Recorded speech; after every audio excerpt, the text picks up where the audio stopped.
चैतन्य महाप्रभु की जय। प्रेम अवतार की। जीवन क्या है?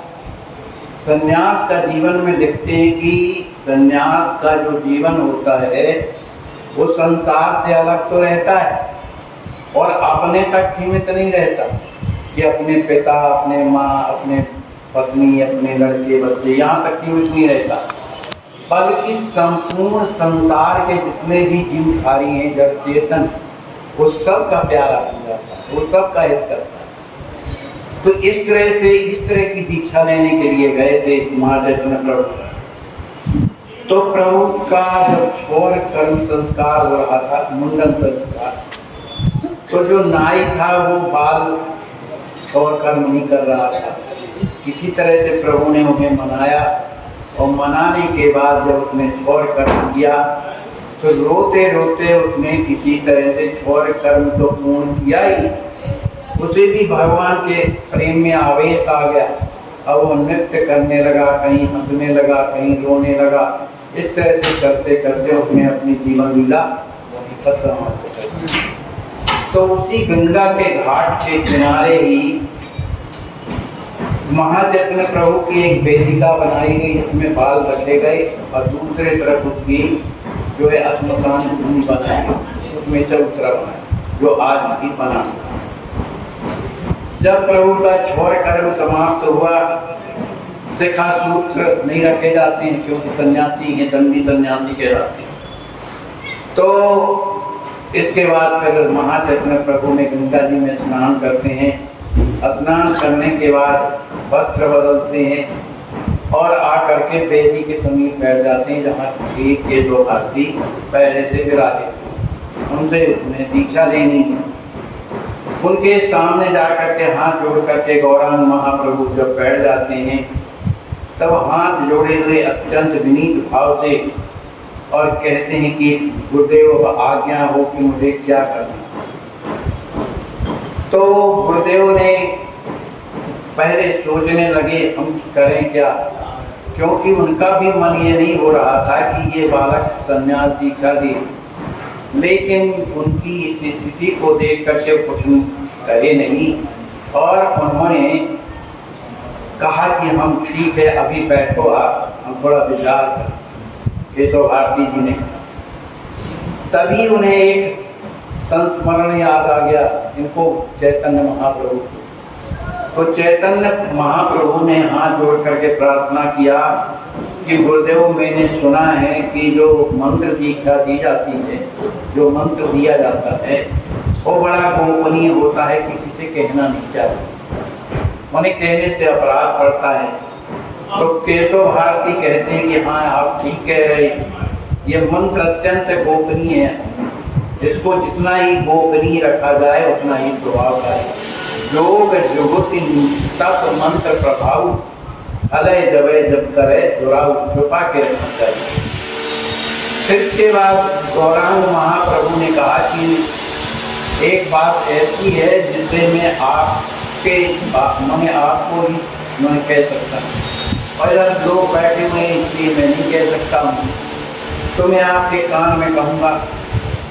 तो केशव भारती उन्होंने अपना दाहिना कान गौरांग महाप्रभु की ओर कर दिया कि भाई बताओ क्या है। तो कहा मुझे स्वप्न में एक ब्राह्मण ने, जो आप ही जैसे थे, स्वप्न में एक ब्राह्मण ने मुझे मंत्र प्रदान किया है, माने कृष्ण मंत्र प्रदान किया है। अब उसे आप श्रवण कर लीजिए, क्या वो मंत्र सही है कि गलत है या कैसा है।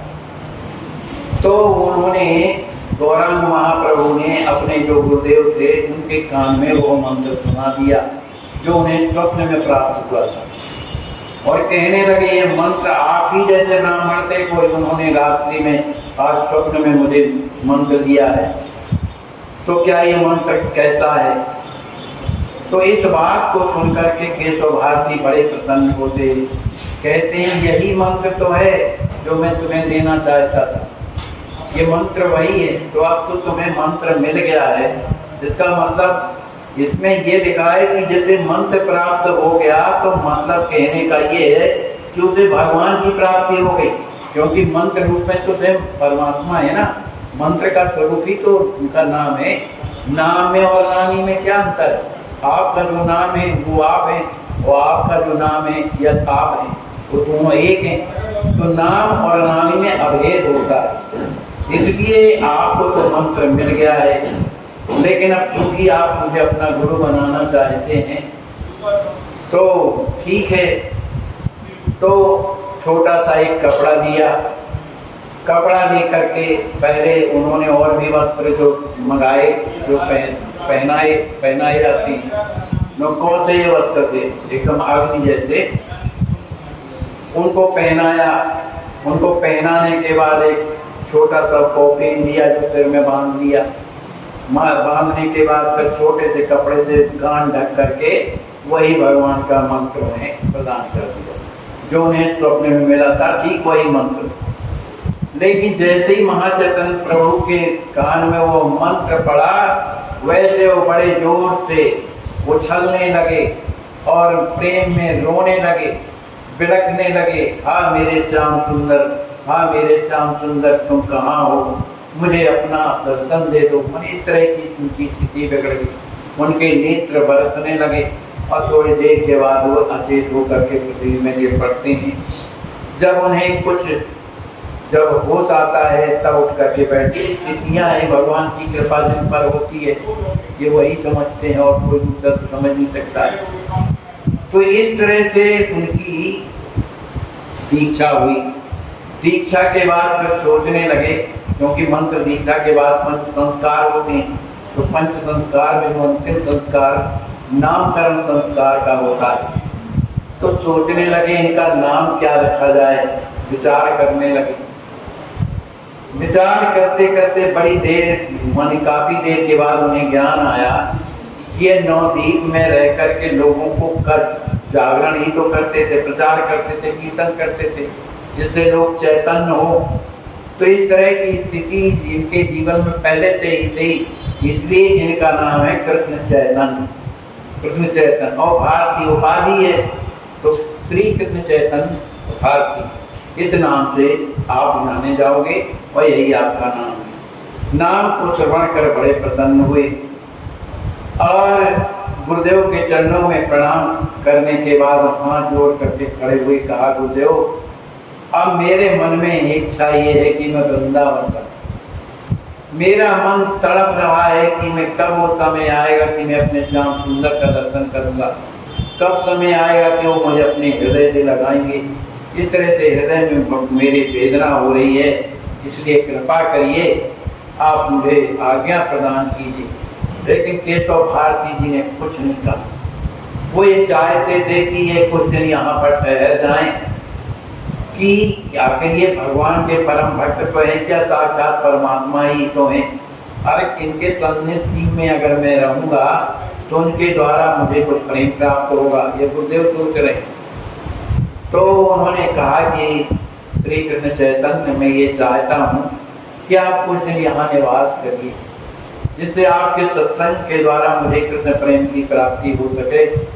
मैं तो यही चाहता था, और फिर जैसी आपकी इच्छा, क्योंकि आपको रोकने की सामर्थ्य तो किसी में नहीं है। तो ये कहने के बाद गौरांग महाप्रभु कहने लगे कि गुरुदेव मैं आपकी आज्ञा का सिरोधार तो अवश्य करता हूँ, पर मेरा मन इतना व्यथित है, इतना व्यथित है कि मैं अपने आप को रोक नहीं पा रहा हूँ। मुझे लगता है मैं कितनी जल्दी वृंदावन पहुँच करके प्यारे श्याम सुंदर का दर्शन करूँ। मेरा हृदय व्यथित हो रहा है, एकदम मुकाबला हो रहा है, इसलिए मुझे एक आज्ञा प्रदान करें। लेकिन केशव भारती जी ने कुछ कहा नहीं। जब कुछ कहा नहीं तो प्रणाम करके और वो वहाँ से निकल गए गौरांग महाप्रभु। जब गौरांग महाप्रभु जब निकलने लगे तो आगे चल करके श्री नित्यानंद जी महाराज, जिनको ये अपना बड़ा भाई मानते थे, नित्यानंद, ये भी महापुरुष थे, इनका भी जीवन विलक्षण है। तो नित्यानंद जी मिल गए, कहा रे निताई तुम कहाँ जा रहे हो? कहा बड़े भैया हम तो वृंदावन जा रहे हैं, हमारा मन एकदम खिंचा हुआ है वृंदावन के लिए, वो मुझे बुला रहे हैं इसलिए मैं जा रहा हूँ। कहा तो तुमने अपने गुरुदेव से आज्ञा क्या मांगी है? कहा आज्ञा तो मांगी है, लेकिन उन्होंने कुछ उत्तर नहीं दिया है। कहा तो ये आज्ञा थोड़ी कहलाती।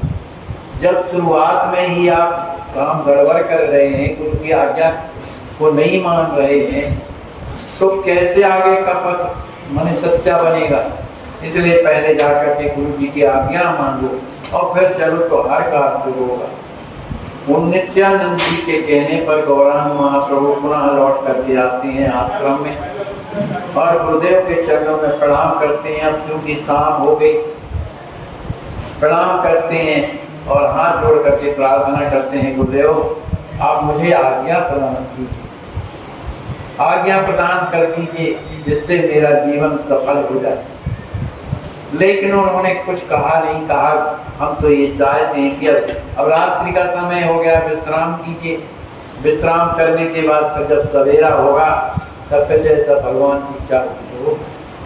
अब वो ये चाहते थे कि यहाँ ही रुके, क्योंकि सच्चे शिष्य को प्राप्त करके कौन गुरु नहीं चाहता कि ये हमारे पास न रहे।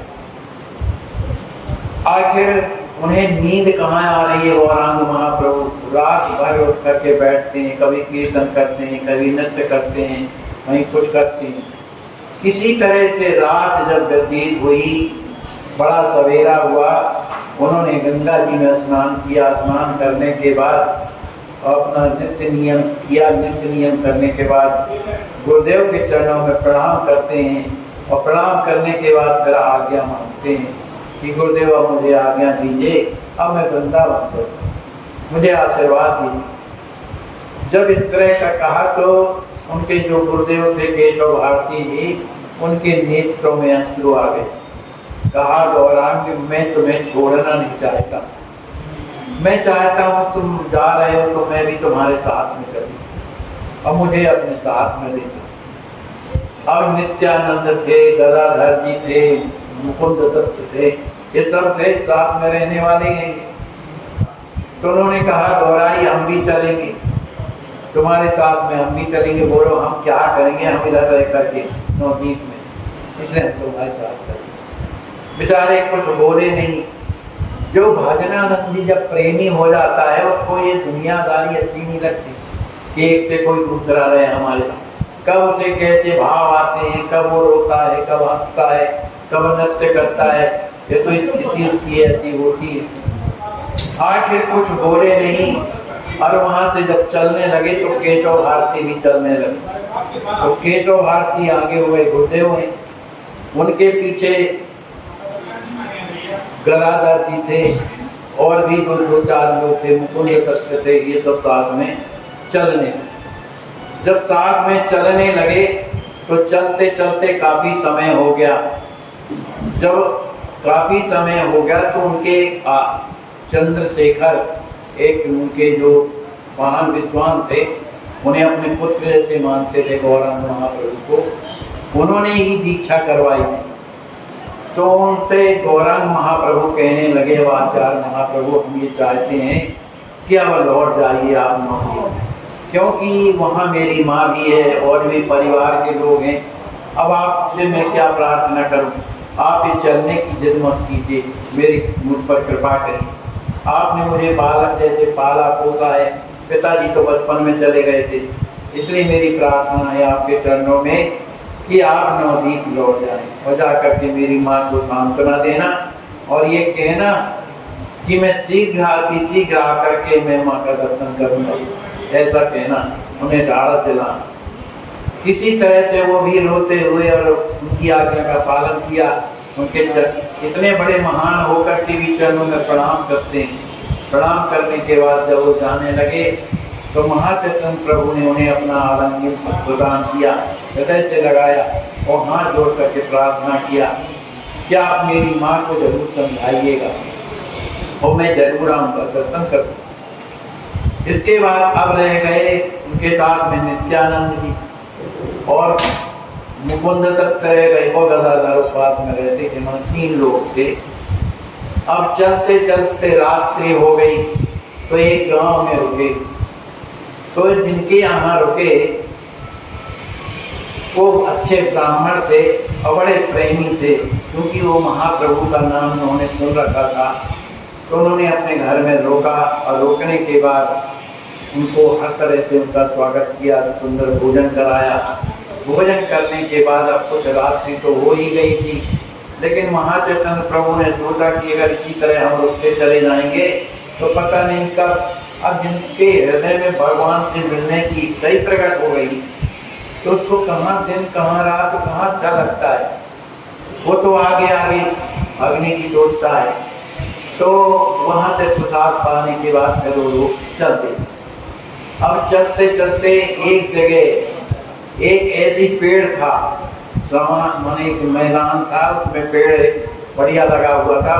सोचे कि चलो इसी के नीचे विश्राम किया जाए, फिर सवेरे यात्रा की जाएगी। अब चूंकि सभी तो थक गए थे, महाचैतन्य प्रभु से थके हुए, लेकिन महाचैतन्य प्रभु को नींद नहीं आ रही, तो सोचने लगे कि किसी तरह ये लोग सो जाएं तो हम इनको छोड़ करके और यहाँ से निकल जाएं। यही उपाय है और क्या। जिस तरह से राम जी महाराज ने अयोध्या प्रवासियों को छोड़ा है ना सोते हुए, इसी तरह से सब निद्रा सब लोगों को आ गई और महाचैतन्य प्रभु धीरे से वहाँ से उठे और वहाँ से निकल गए और एकदम पश्चिम दिशा की ओर जाते हैं, जहाँ पर वृंदावन पड़ता है सबसे।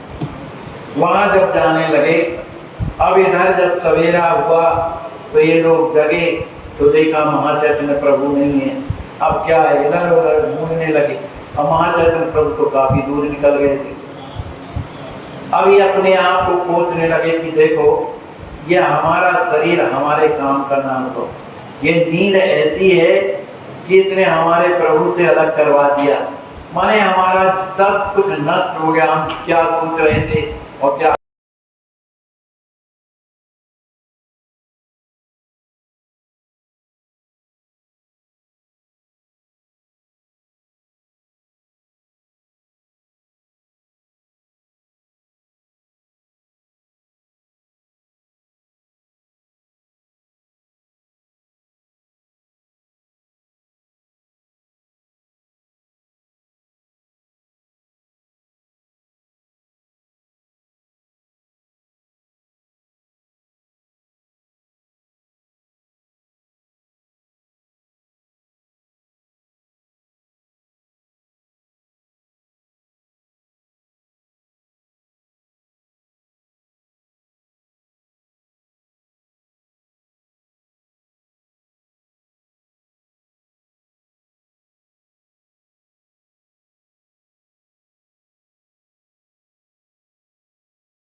कि इसको गहराई से देखें, इसको हृदय से देखें, धरातल पर या नहीं। खूब परीक्षा लेकर इसमें दृढ़ता के साथ कूद पड़िए। तन से, मन से, धन से भगवान ने हमें जिस योग बनाया है